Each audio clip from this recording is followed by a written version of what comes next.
So I'm on my way to ski China Peak, and I'll tell you what, there's an awesome amount of snow here in the central Sierra Nevada. And I get it, there's an awesome amount of snow in the entire western United States. Flew over a large portion of it yesterday, Salt Lake City to Fresno, and boy, was it white underneath that airplane. And then especially the descent over the Sierra Nevada, over Mammoth, and then Edison Lake, Huntington Lake, Shaver Lake, which is halfway frozen over in late March. It was really unbelievable. Anyway, on the way here, or right before I took off to hit the road at the cabin, I wrote an article about the 49ers offensive line strategy for this 2023 season and beyond. And there's so many moving parts at play, but I think that the 49ers had long had it charted out that this would not be a splashy move kind of off-season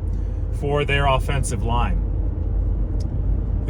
First off, they don't have a lot of salary cap space, and they obviously want to keep the spending as efficient as possible. They don't want to turn into the Rams. So they had one big ticket item to spend on. They did the same thing last offseason. The bigger ticket item was Charvarius Ward. It was a pronounced area of weakness, that cornerback spot coming out of the NFC title game loss against the Rams, and they spent to fix that corner issue. They definitely, I think, took care of it this past season. You saw a lot of progress at that cornerback spot, thanks in large part to the big money invested in Charvarius Ward. This offseason, it was Javon Hargrave. 49ers were weak along the defensive interior. Pass rush wasn't there. And they also needed to do something to make them the clear favorites over Philadelphia in the NFC. So they went out and paid Javon Hargrave. Not enough money to really make a bigger splash anywhere else, even in terms of re-signings. Mike McGlinchey signed for $87.5 million with the Denver Broncos. To date, that remains the biggest offensive lineman contract, or at least offensive tackle contract of this offseason. So the 49ers weren't willing to match that from Mike McGlinchey, right? For the Denver Broncos, for Mike McGlinchey. And I think that was something that they had come to that realization earlier in the offseason. When we talked to John Lynch at the NFL Scouting Combine, it was a foregone conclusion that the 49ers weren't going to be able to match the market for McGlinchey, and he was correct about that.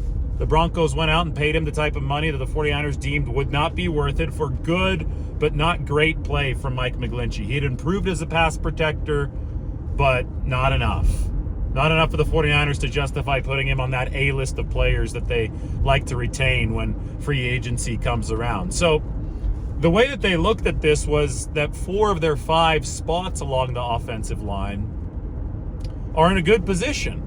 Trent Williams, obviously, is going to be 35, but he's been the PFF's highest graded left tackle, or tackle in general, for 3 straight years. Those are the 3 years that he's played for the 49ers. So they're sitting pretty at left tackle, although they have to start thinking about a contingency plan moving into the future.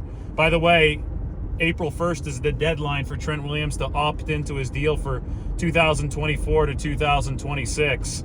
I don't think there's much doubt that he's going to do that, though, because if he does, part of the reward is 2023 sees $10 million become fully guaranteed. So makes sense for Trent Williams to do that. He's happy in San Francisco.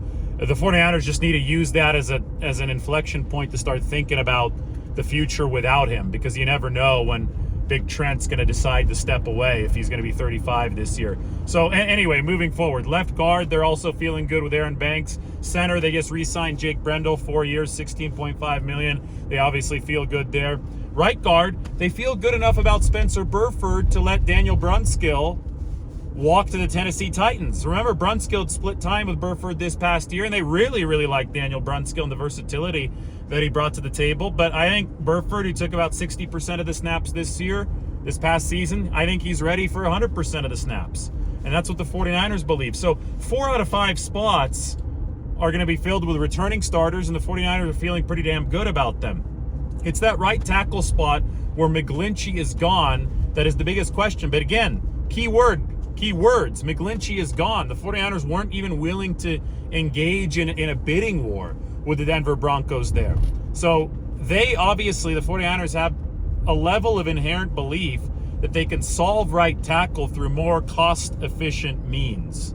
And the first cost-efficient mean is Colton McKivitz. 2 years, what was it, $4.6 million for Colton McKivitz? That's swing tackle money, but they believe in him, and they believe in at least his potential as one of the darts to throw at the wall for that right tackle position, right? 32 pass blocking snaps last year, only gave up 1 pressure. So he's developed, and he is an option for the 49ers. Jalen Moore, will he develop and become an option for the 49ers? He has 5 career starts at the tackle positions. He's still on the roster. Don't forget about Leroy Watson, the college tight end who's teammates with Spencer Burford at San Antonio, who was on the 49ers practice squad as a tackle this past season. They've developed Spencer Burford. They've developed Leroy Watson over the course of 1 season, and they believe in him enough to have brought him back for at least the offseason here in 2023. So Watson is a player to watch at that right tackle position. Beyond that, I think that the 49ers can absolutely still sign a veteran. You know, they've done it before with Tom Compton. He's available again. I don't think he's a good enough pass protector. He's a bad pass protector. I think you want to make sure that you improve in pass protection. So I don't think that that's somebody that you think about bringing back. But maybe somebody like Billy Turner. I know I've mentioned it a couple times. You want to add at a budget to add to your dart arsenal. You want more darts to throw at the wall because you don't want his name, Colton McKivitz, the starter right now. And you also need to have some depth that you've lost with Daniel Brunskill departing. So maybe somebody like Billy Turner. Maybe, you know, you look into the draft. I talk about Blake Freeland out of BYU. Freeland, look at Freeland's athleticism scores. He runs a 4.9 40, which is awesome for a 300-plus pound offensive tackle. He is 90th percentile plus in all the athleticism metrics, and he's a decent pass protector, but he's not a great pass protector, so he's expected to last past the first round, into the second, maybe the third. That could be somebody that the 49ers package some picks for to move up, right, to trade up for. And, you know, you kill 2 birds with 1 stone there as well, because you need to start developing a tackle. I get it. You got a first-round pick again in 2024 and a second-round pick in 2024, but you can't just put these developmental projects on hold because you don't have a first- or second-round pick this year. So you might not be able to get one of the elite tackles this year, but you get one with really good athleticism who you can develop in Blake Freeland, and you start moving with that this offseason. He starts becoming that depth, that developmental depth that fortifies an offensive line. All options for the 49ers at right tackle to fortify a position that I agree is in some sort of uncertainty, but it's not like they're without good, cost-efficient strategies to fortify it this year. It's not like McGlinchey was a world beater there in pass protection. So this has always been a year where the 49ers have targeted cost efficiency to solve the right tackle situation. That's what they're doing right now. And the really good news for them is that left tackle, left guard, center, right guard, and right guard are all on a good path for the 49ers. They feel comfortable about those 4 positions. You know, the people don't acknowledge the gray area when they talk about the 49ers offensive line. You have people that say that it's fine, and you have people that say that it's atrocious, it's terrible, where the truth is really halfway in between. I still remember 2 years ago at this time, it was St. Patrick's Day 2 seasons ago. Free agency was in full swing for the 49ers, and Trent Williams announced at 12:34, it was right at midnight. It tipped me off that he had signed. I was about to go to bed. I was up here in Shaver Lake. I was about to go to bed. Richard Sherman texted me and said, hey, you may want to take a look at Twitter. And I was like, okay, well, I'll take a look at Twitter. There's Trent Williams, because he had posted on Instagram. Actually, he said, take a look at Instagram. Take a look at Trent Williams' Instagram story. There was Trent Williams announcing that he was returning to San Francisco on the largest offensive line deal in the history of the NFL. And that night changed everything, because Williams signed with the 49ers, and Alex Mack ended up announcing that he had signed for the 49ers. They started fielding an above-average pass-blocking line for the first time in their history. So in their history under Kyle Shanahan and John Lynch. Sorry, I just got the China Peak. It's a little bumpy here, so I got a little bit distracted. But that turned it around for this 49ers offensive line. They'd been run blockers before that, but they turned into good pass blockers with Williams and Alex Mack. Ever since then, this 49ers offensive line has been above average in terms of pass blocking.